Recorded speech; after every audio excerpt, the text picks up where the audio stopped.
Assalamualaikum warahmatullahi wabarakatuh. Bismillah, alhamdulillah, wassalatu wassalamu ala rasulillah wa ala alihi wa ashabihi wa mawalah wa ba'd. Hadirin, saimin, saimat yang dirahmati Allah subhanahu wa ta'ala. Puji syukur alhamdulillah, tidak henti-hentinya kita panjatkan kehadirat Allah. Kembali kita dipertemukan dengan bulan suci Ramadan 1443 Hijriah. Teriring doa semoga Allah subhanahu wa ta'ala memberikan kita kekuatan untuk memanfaatkan kedatangan bulan suci ini dengan sebaik-baiknya. Salawat salam semoga tetap tercurah dan terlimpah kehadirat Nabi besar Muhammad sallallahu alaihi wasallam yang selalu kita jadikan uswah dan qudwah. Semoga kita semua diberikan kekuatan, keistiqomahan oleh Allah untuk mengikuti sunnah-sunnahnya, utamanya di bulan mulia ini. Amin ya rabbal alamin. Hadirin hadirat, saimin saimat yang dirahmati Allah subhanahu wa ta'ala. Tema kita pada pertemuan kali ini adalah Islam dan kejayaan. Di dalam Al-Quran, tepatnya di surah yang ke-110, Allah turunkan di sana surah An-Nasr yang berbunyi, saya kira kita sama-sama hafal ayat ini, "Idza jaa nasrullahi wal fath wa ra'aitan nasa yadkhuluna fi dinillahi afwaja fasabbih bihamdi rabbika wastaghfir innahu kana tawwaba." Yang artinya kurang lebih, idza jaa nasrullahi wal fath, ketika datang pertolongan Allah, wal fath, dan penaklukan. Al-Fath di sini adalah Fathu Makkah, ditaklukkannya kota Makkah, di mana waktu zaman Rasulullah sallallahu alaihi wasallam kita tahu bahwa cukup lama sang Nabi merindukan bisa pulang ke tanah kelahirannya. Namun karena faktor politis waktu itu, penolakan Islam yang masih keras, masih kencang di waktu itu, lantas hal itu menjadikan sang Nabi pun akhirnya bersabar dan tinggal di Madinah.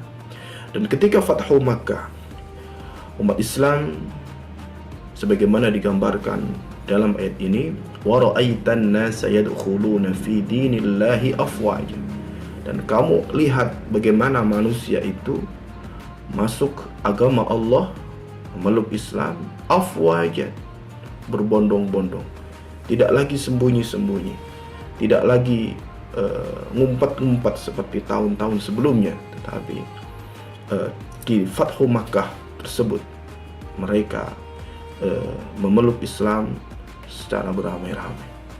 Nah, apa yang Allah perintahkan pada ayat itu? Fasabbih. Ketika kita melihat keberhasilan yang sudah demikian gemilang, Allah atau Al-Quran tidak mengajarkan kita untuk menepuk dada bahwa itulah keberhasilan kita. Tidak. Tetapi Al-Quran mengajarkan agar yang kita pertama kali ungkapkan adalah ungkapan tasbih. Fasabbih. Ucapkanlah subhanallah. Jadi semua itu tergeraknya hati untuk memeluk hidayah Islam itu adalah bifadlillah, bukan murni karena usaha kita. Fasabbih bihamdi rabbik, memahasucikan Allah dan memuji Allah hanya kepada Allah, dan bukan menyombongkan bahwa itu keberhasilan kita. Wastaghfir, dan memohon ampun kepada Allah. Artinya mungkin di antara kita ada yang menganggap keberhasilan, kejayaan, dan yang lain itu murni karena usaha. Anggapan-anggapan seperti itu adalah dosa. Kalau kita lihat anggapan-anggapan seperti itu adalah menafikan, meniadakan kebesaran Allah subhanahu wa ta'ala. Apapun yang kita lakukan, ikhtiar apapun yang kita lakukan, apakah hal itu akan menghasilkan atau justru sebaliknya, itu hakikatnya kalau sudah kita usahakan dengan baik, hasil ya itu adalah atas pemberian Allah Subhanahu wa ta'ala. Maka kita sering mendengar, bagi kita manusia yang wajib adalah ikhtiar. Sekali lagi, yang wajib bagi kita adalah ikhtiar. Adapun berhasil atau tidak usaha kita, itu tidak wajib. Sekali lagi, yang wajib bagi kita adalah ikhtiar. Adapun berhasil itu tidak wajib. Karena Allah menghitung pahala bukan berdasarkan keberhasilan, tetapi yang Allah hitung dari kita adalah sejauh mana kita berikhtiar, sejauh mana kita berusaha untuk mewujudkannya. Disitulah Allah akan menilai kesungguhan setiap langkah yang kita lakukan. Ada yang kemudian berhasil, ada yang kemudian gagal. Kalau berhasil, sebagaimana ayat tadi ajarkan, maka kita ungkapkan wujud keberhasilan itu adalah kita memuji Allah, bertasbih kepada Allah. Misalkan apa yang kita lakukan tidak berhasil, maka kita bersandar kepada Allah, mohon ampun kepada Allah barangkali apa yang kita lakukan belum maksimal. Namun sekali lagi, tidak ada ayat yang menegaskan bahwa manusia itu wajib berhasil dalam kehidupannya. Apapun itu bentuknya, apakah dia berdakwah, apakah dia berusaha, dalam hal ini mungkin bekerja atau aktivitas yang lain. Kita bisa melihat bagaimana para nabi dan rasul yang lalu sebelum baginda Nabi Shallallahu Alaihi Wasallam. Ada yang dakwahnya ribuan tahun, ya. Ada dakwahnya ratusan tahun, dan yang lain. Mereka berdakwah cukup lama. Kita ingat misalkan bagaimana Nabi Nuh berdakwah 950 tahun. Tapi berapa yang beriman? Dalam satu riwayat hanya menyebutkan 80-an. Ya. Kalau hal ini dijadikan patokan bahwa dakwah Nabiullah Nuh ya itu berhasil, maka beliau tidak berhasil. Karena tidak seimbang antara durasi waktu dan hasil dakwah yang beliau lakukan. Tetapi yang sekali lagi Allah lihat bukan hasilnya. Sekali lagi yang dilihat bukan hasil, tetapi bagaimana ikhtiar, usaha Nabi Nuh di dalam mendakwahkan agama Allah Subhanahu wa ta'ala. Sebagaimana direkam dalam surah Nuh, inni da'autu qaumi laila wa nahar. Nabi Nuh itu berdakwah, mengajak umatnya siang dan malam. Ya, siang dan malam. Falam yazidhum du'ai illa firara. Namun yang terjadi bukannya umatnya ikut, tetapi yang mereka lakukan justru lari dari ajakan sang Nabi. Maka saiman yang dirahmati Allah Subhanahu wa ta'ala, agama kita mengajarkan sekali lagi, ketika kita berada dalam puncak kemenangan atau kejayaan atau yang lain, maka jangan lantas kita menepuk dada, apalagi menyombongkan diri.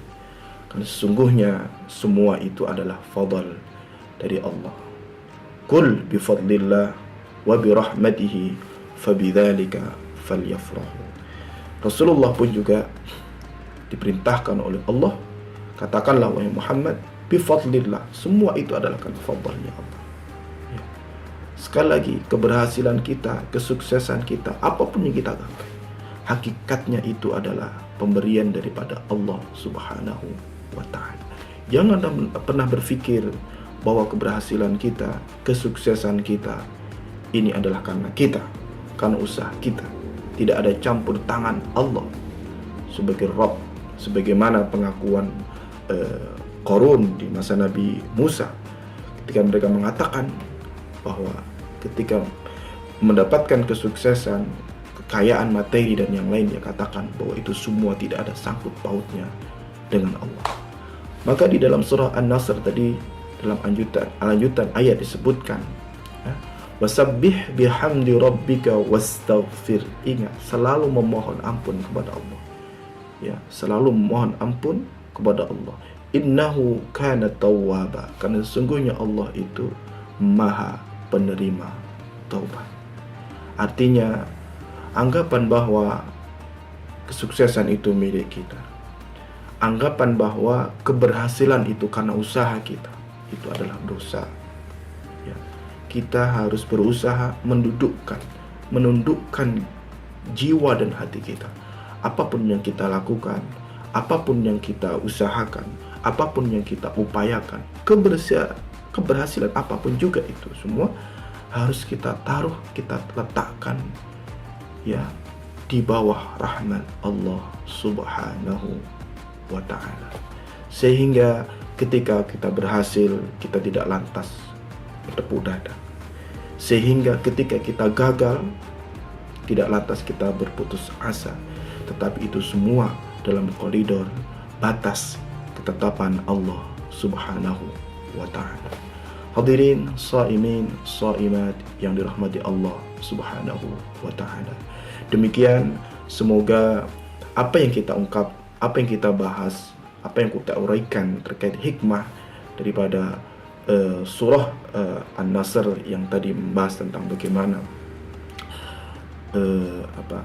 Islam dan kejayaan ini mampu menjadikan diri kita lebih optimis ya, tetapi tetap dalam koridor yang diridhoi Allah Subhanahu wa ta'ala.